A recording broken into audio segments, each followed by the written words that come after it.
चंद्रयान 3 को जागने को लेकर नई जानकारी सामने आ रही है। चांद की धरती पर फिर से सूरज निकल चुका है और चांद की धरती पर चारों ओर उजाला हो गया है और चंद्रयान 3 की बैटरी फिर से चार्ज होने लगी है। चंद्रयान 3 का विक्रम लैंडर बिल्कुल पहले जैसा काम करने लगा है। जी हाँ दोस्तों, चंद्रयान 3 को जागने को लेकर बहुत बड़ी जानकारी सामने निकल कर आ रही है और चंद्रयान 3 ने चांद का वीडियो भी भेजना शुरू कर दिया है, जिससे इस वीडियो में हम आपको दिखाने वाले हैं। इसलिए सही से सटीक जानकारी पाने के लिए वीडियो को अंत तक अवश्य बने रहिए। साथ ही अभी तक हमारे चैनल को सब्सक्राइब नहीं किए हैं तो सब्सक्राइब कर ले।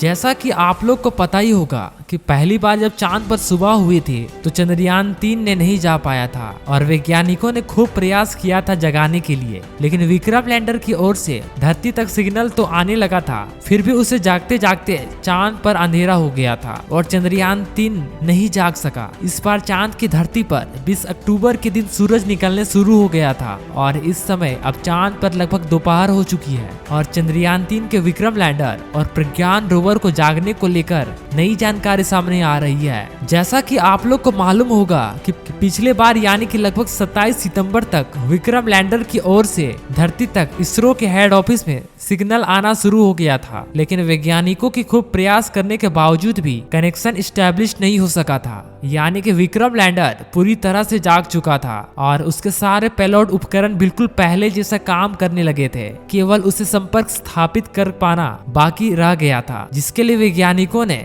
आशा जताई थी कि हम चांद पर होने से पहले विक्रम लैंडर की पूरी तरीके से जगा देंगे। लेकिन दुख की बात यह है कि वैज्ञानिकों ने जैसा सोचा था बिल्कुल भी नहीं हुआ। वैज्ञानिक लगातार ज्यादातर विक्रम लैंडर को जागने को प्रयास कर रहे थे, लेकिन चांद पर धीरे धीरे सूरज ढलना शुरू हो गया था और लगभग 6 अक्टूबर के दिन चांद पर अंधेरा छा गया था। लेकिन अब चांद पर फिर से सूरज निकल गया है और सूरज के निकलने के करीब 1 हफ्ता होने वाले हैं। इस समय धरती का तापमान लगभग 80 डिग्री सेल्सियस तक पहुंच गया है। साथ ही विक्रम लैंडर और प्रज्ञान रोवर का तापमान बिल्कुल पहले जैसा हो गया है, यानी कि वह फिर से अपने एक्सपेरिमेंट को कर सकता है। जैसे कि आप लोग को मालूम होगा कि विक्रम लैंडर में AI सिस्टम यानी कि आर्टिफिशियल इंटेलिजेंट सिस्टम लगा दिया गया है, जिससे कि अगर पृथ्वी से सिग्नल ना भेजी जाए तो वो ऑटोमेटिक अपने चांद पर एक्सपेरिमेंट कर सकता है और प्रज्ञान रोवर को भी कंट्रोल कर सकता है। रात के समय चांद का टेम्परेचर लगभग -260 डिग्री सेल्सियस करीब पहुंच गया था, लेकिन हमारे लिए खुशी की बात यह है कि इतनी ज्यादा कड़कती ठंड में भी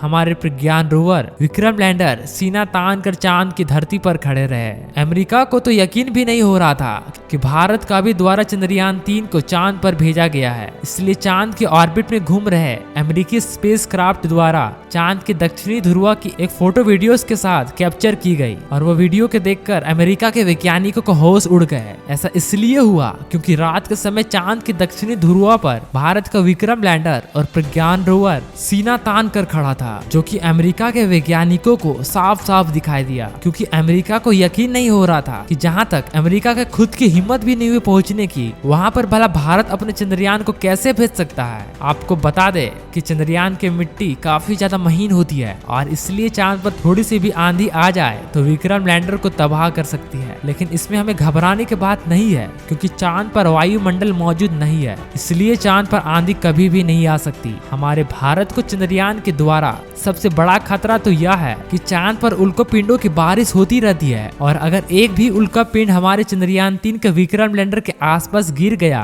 तो उससे पल भर में तबाह कर सकता है। अगर उस समय की बात करें तो चांद पर 20 अक्टूबर के दिन सूरज निकलना शुरू हो गया था और लगभग 30 अक्टूबर तक चांद के पूरी तरीके से उजाला हो गया था और अब चांद पर सूरज निकलने लगभग 1 हफ्ता होने वाले हैं। और जिस तरह पृथ्वी पर 11 बजे दोपहर होती है, उसी तरह अब चांद पर अब दोपहर हो चुकी है। तो दोस्तों, अगर आपको ये वीडियो अच्छा लगे तो please like share and subscribe करना। मिलते हैं नेक्स्ट वीडियो में।